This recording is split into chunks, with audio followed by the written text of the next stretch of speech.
Breaking news, everybody. Another day, another coup in West Africa. And how many coups are they going to have? Is ECOWAS going to have any members remaining at this rate? I mean, it's just coup after coup after coup in the west of Africa. This time it is in Benin. And a group of soldiers in the West African state of Benin say they have seized power from President Patrice Talon. The group, which called itself the Military Committee for Refoundation, announced the apparent coup on Benin state television, claiming that they'd ousted President Talon.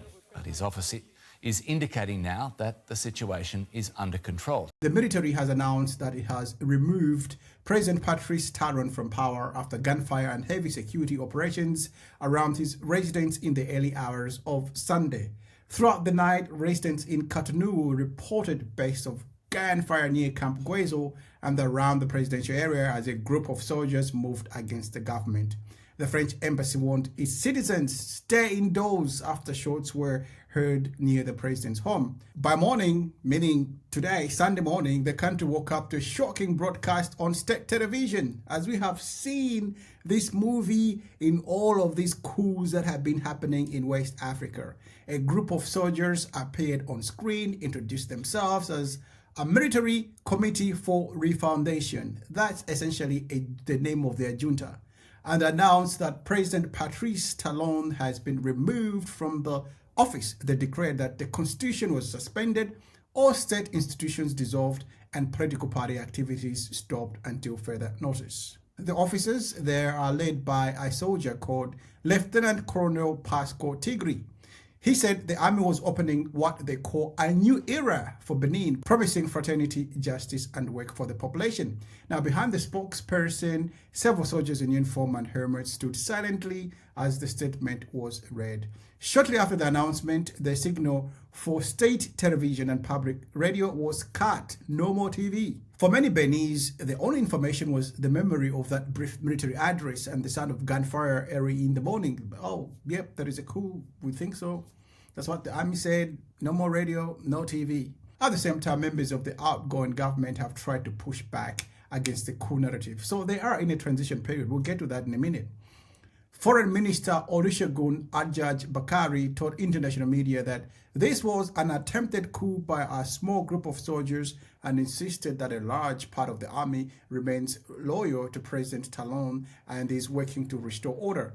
The government spokesperson said the situation is under control, just that they've taken the TV station and the radio. But they have not clearly stated where the president is or shown him in public since the attack on his residence. So now we are looking at two competing claims. On one side, the soldiers on television declaring that the government is dissolved and that they're now in charge.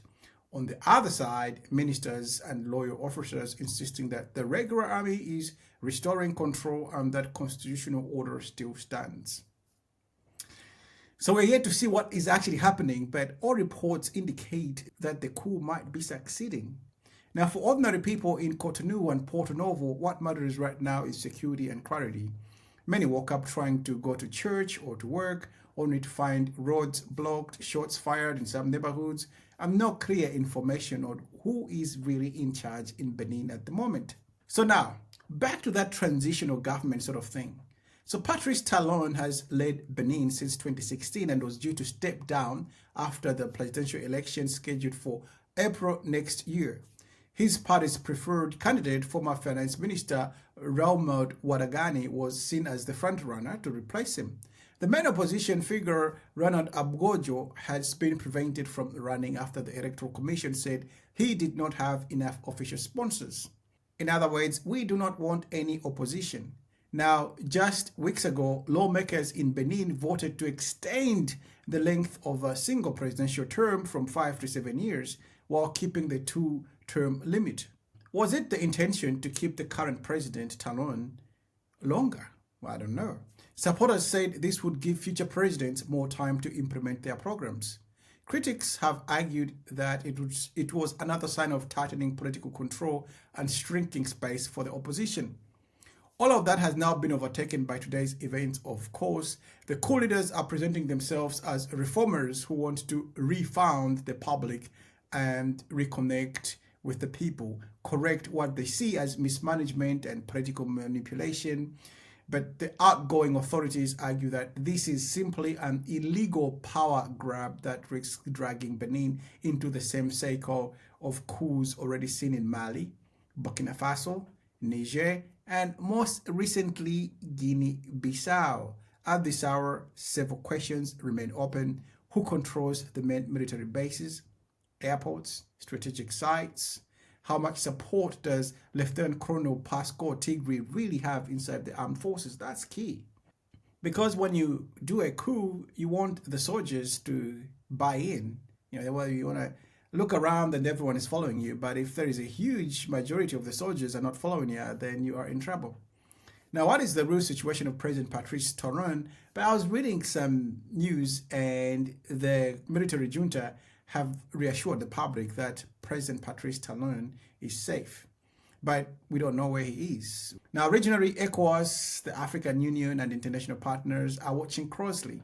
That's what they do best. They just watch closely. Benin has long been held up as one of West Africa's most stable democracies.